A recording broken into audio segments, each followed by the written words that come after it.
once, I do it again. Add it up, bankroll, euro, peso. YouTube, what it do? It's your man's WeaponizedEX, aka your favorite COD player's favorite COD player. And today we are diving back into our Hardpoint series with some Moscow Hardpoint. So today we're gonna kind of break this video into like pieces and do kind of like tiers of information. So we're gonna go over like exactly what it is you need to know the basics on how to play Hardpoint. We're gonna go into some advanced stuff too, and then we're gonna show you actually like what it is you need to be focusing on in game, what it is that you don't need to be focusing on in game, and how to actually apply some of the information we're going to go over here. So like, comment, subscribe. If you got some tips of your own or some things you want to discuss, definitely let's get at it in the comment section. But so starting off here, I'm actually going to start off on a TDM here just so I can have like more time to actually go over like what everything is. So when you're actually playing the Hardpoint game type, you're gonna see the hills like rotate to different areas. So this in middle area is where your first hill is gonna pop up on this map. So this is gonna be P1. So first thing we're gonna go over is just the actual location. So like that's something you want to get that down to the point where you don't have to think about that in game. You don't want to be thinking about where's the next hill gonna go. You should already know. So P1, this is like a major hill. A lot of people, they'll send an AR right here. They'll hold this spot. People call this cutout or sometimes jump over. Then of course there's these little like corners you can hide on. There's ticket booth. There's the where's this like PPSH statue guy here. There's vending machine right here. This area is glass, so a lot of times people call out they're pushing through glass. This means they're pushing the front of the hill. Yeah, this is the initial hill. This is where the first hill is gonna go. A lot of people sometimes will like come off the rip and just nade in between there and hit people. I think they actually end up moving there. We can nade through. You can kind of catch people coming out there, but this is basically where the first hill is going to be. So the next hill is going to rotate back to here. Another thing too, so you'll hear people call out P1, P2, 3, 4, all of that. All that means is the hill. So on this map, there's 4 hills. So that first one in the middle there, that would be P1, right? This is going to be P2, this area right here. So a lot of people, you'll see them hold top PD or top police department. They'll have an AR holding right here. Sometimes you'll have a player holding like right here. You'll have guys in the hill, like the head glitch right here, maybe hold like back stairs to kind of try to hard influence the spawns to keep their team spawning here. So this is where P2 is. So then the next hill is going to be all the way over here. Now you'll notice too, that's a common pattern on Call of Duty maps. The hills usually go to their opposite side of the map where it is. So this map's kind of like a big square, so you see it goes into the middle and then it kind of runs the corners of the map. So this is P3, this area right here. A lot of people will hold this little spot right here. You've got library up here, back library of course. Then the deep, that's where the bank is. That's like the bank push right there. You'll hear people call this out L shape right here. You'll have people, this is like elbow. People call it. So a lot of people, they'll send somebody to kind of hold this little head glitch right here. Me snake a few people as they're coming around the corner. You'll have somebody like kind of come right here, kind of hold this spot, or even like hold this spot right here. You'll even have like an AR a lot of times right here. And this would be P2. So we're actually P3. So yeah, this is the third hill, so it's P3. And you'll kind of catch on to that as we go. Now this is gonna be the fourth and final hill for this map. It's gonna be P4. So you got back bus, you've got bank. A lot of teams, as they're coming off the P3, they'll wrap through bank here. This is a good place to set up like a little ambush. You know, set up a little show and go right here. You got bus. Some people even lay on top of the bus, catch people pushing streets. You got rat hole right here. This is another common spot where people will make little flank routes through.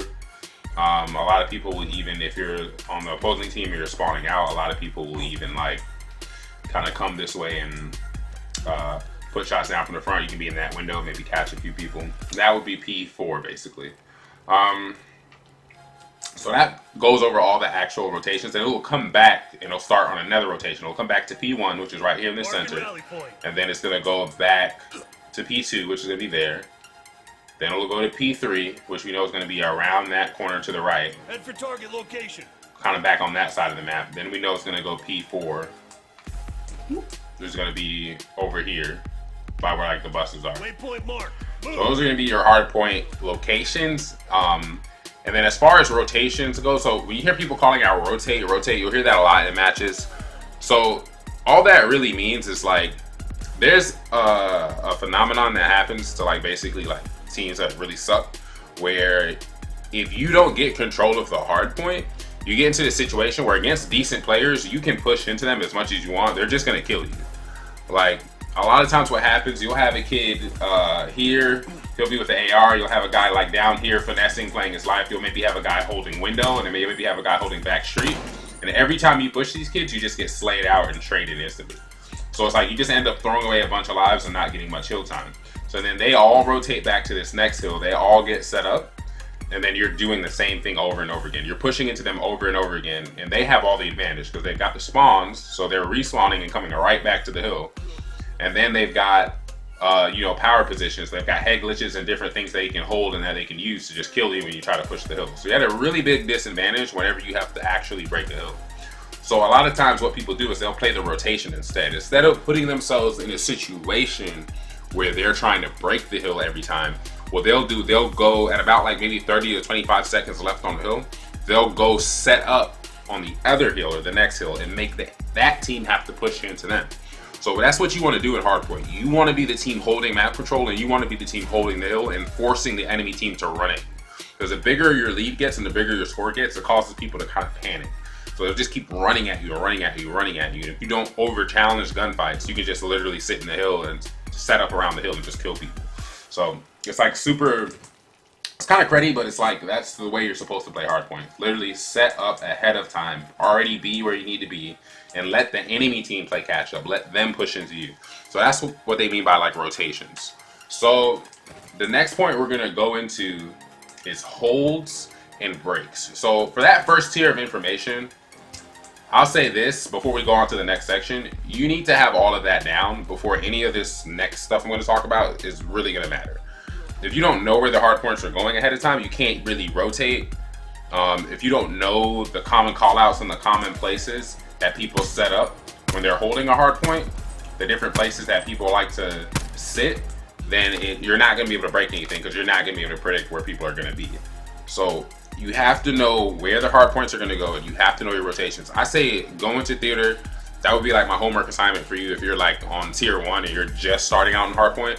Make sure you know where all the hard points go. I know it's boring to sit there and watch theater and watch in videos and tell you where all the hard points are.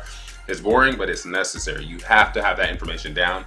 You have to know where all the rotations are. You have to know all the routes to get to all the different hills. You have to have those basics down, or else nothing else I'm going to say is really going to help you that much. So we're going to go ahead now and go to the next section of this. We're going to talk about holds and breaks. All right, so for this next part of the video, we're going to be talking about holds and breaks. So basically with holding and breaking hard points, a big kind of concept that you want to get a hold of is obviously the spawns. A big part of holding, and that probably honestly should be its own separate video because there's a whole bunch of more information on the spawn system. Honestly, I'll probably bring somebody in to do that video with me who's a little bit more of an expert on it. There's hard, soft, small, spawn influence, hard, spawn holds. There's different things you can do to affect spawns, but essentially you want to have somebody you want to have your AR hold the major spawn point for where that hill is in order for your team to keep respawning on the hill. Because if you're going to hold a hill, what you don't want to happen is for you to spawn away from the hill because it'll take too long for you to get back to it. A lot of times, like this is actually a perfect example right here. P2 on this map, a perfect example of a textbook, like this is a very textbook hill to hold. So what you want to do is have a player there, maybe have a player in the hill, a player covering him there, and then maybe a player playing this area right here, right? So a lot of times what happens is if you're playing like a team that's not that good, once you get set up here, you know, you're set up in the hill, they're going to just basically charge and try to get you out of it. So you'll have players coming through here, you have players coming through here, and you've already got the spawn. So a lot of times what happens is if you kill this guy as he's running up, he's going to spawn like in Narnia. He's going to spawn back there somewhere, like way over there.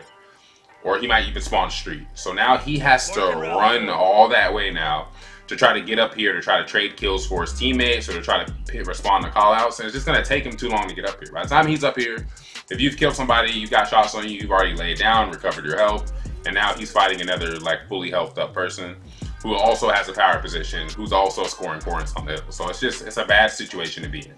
So whenever you're in a setup like this, it's the perfect situation, because even if you die, like let's say I die here, but my teammate's holding spawns, where am I gonna spawn? I can spawn bottom PD, sometimes I can like spawn back here, or I can spawn street sometimes. Then all I have to do is rush back to the hill. So if I'm spawning here and I've got a guy who's spawning like all the way over there, who's gonna get back into the action to get that trade first? It's gonna be me. I'm gonna be there first. So I'm gonna be there first. I'm gonna be able to set up. I'm gonna be able to wait for this kid. I'm gonna be able to trade kills for my teammates. And it's just a very hard thing. Like, that's something I really encourage you to go into theater and watch that situation play out. Watch what happens when you're playing a team and they're always, you notice they're always in the hill before you guys are. They're always there before you. Watch what happens. You'll literally see your whole team just running at them and dying.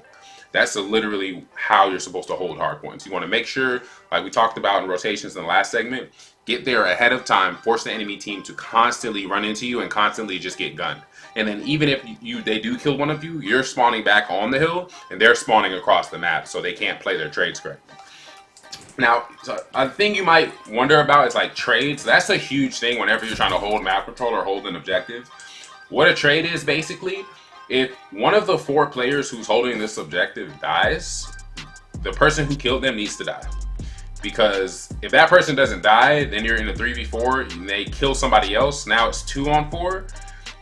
They kill one more person. Chances are that second guy they killed, or that first guy they killed, is probably spawning away from the hill, which is what you don't want to happen. You do not want to be spawning out of the hill as you're trying to hold it. So it's very important that if you're holding a hill and let's say I get killed, let's say I'm holding this, right? God, this thing will not let me jump. Oh my God. So let's say I'm holding right here. I challenge a kid right here. He beams me.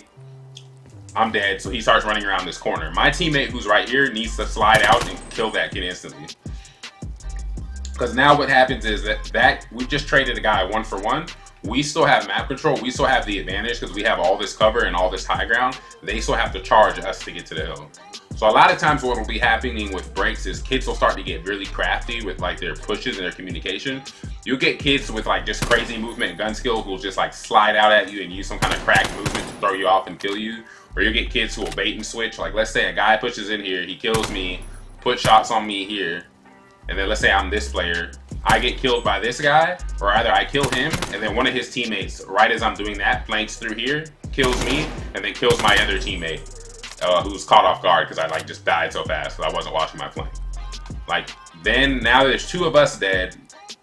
There's 3 of them alive. So now they flood in. This last guy here is in a 2v1. He dies, and then they kill the guy top police station because now he's in a 3-on-1. Now we're spawning outside of the hill, and the hill is broken.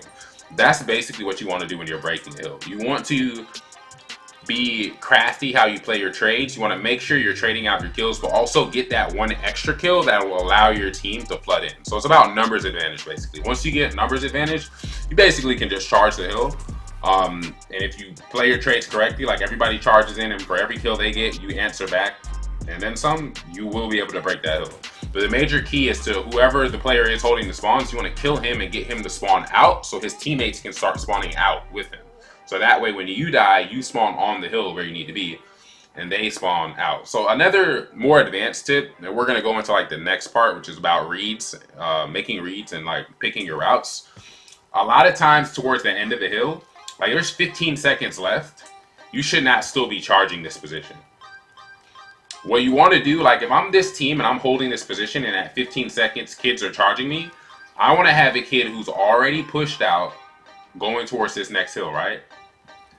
I almost want to die on that hill because if I die there and my teammate is already pushing here, I'm going to spawn over here on him, which is good because now I'm already spawning into the next hill. And where a lot of teams make that mistake is once they feel like the team's defenses are getting weak at the last 15 to 10 seconds of the hill, they'll be like, okay, let's push them out and get these last 15 to 10 seconds. And then what's happening? That whole enemy team is already setting up on a completely different new hill. And now you're in the same situation again. You got to push into them over and over again to try to see if you can, you know, get a lucky trade or a lucky kill to try to break the point, you know? So it's a really difficult situation to play through. And it's something you want to avoid that by making sure you're hitting your rotations and setting up properly. And if not, use your communication, bait and switch. Be smart about how you take your gunfights to get players out of the hill, and make sure you kill a key player out of the back first if possible, and then flood into the hill. So as far as making reads and routes, like that comes after you already know where all the hard points are. You already know how to rotate, when to rotate. You already know the popular spots people use to hold hills, the pushes people make to break hills. Reads come in to basically predicting what people are going to do. So once you've gotten all that early information down, where you don't really have to think about rotations, you don't really have to think about where the next hard point is going to be, you just know, then you can start focusing on making sure your shot placement is perfect and making sure you're making reads, thinking about what is the enemy team going to do. Because a lot of times what happens is, once you start to get a little bit better and you start playing better players, let's say this hill's coming towards the end, it's about 20 seconds out, you say, hey, I need to start rotating towards the next hill so I can be early. So let me go ahead and rotate so I can be ready for my team. You'll come around this corner and some kid will be waiting like right here and he'll just shot punch you, you know? So that's something you got to start to think about. The better players you play, they're going to start thinking ahead of you. They're going to start thinking, okay, what is this player going to do? You're going to find people hitting you from the side and hitting you from behind while you're trying to go make a play. So it'd be kind of at the higher levels, since everybody knows all the basic information already, it really starts to be about, hey, how can I predict what my opponent is going to do, where they're going to go, where they're going to be, and how they're going to play. So that kind of goes into a whole nother tier of it. But once you get the basics down, that's kind of where you want your mindset to go. So we're going to do actually a follow-up video to this video.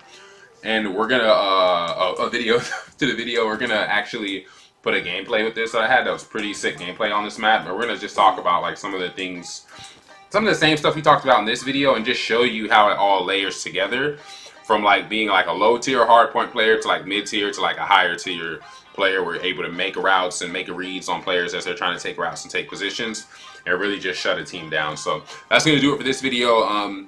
Definitely like, comment, and subscribe. I go by the name of WeaponizedEX, and I will see you guys on the next one.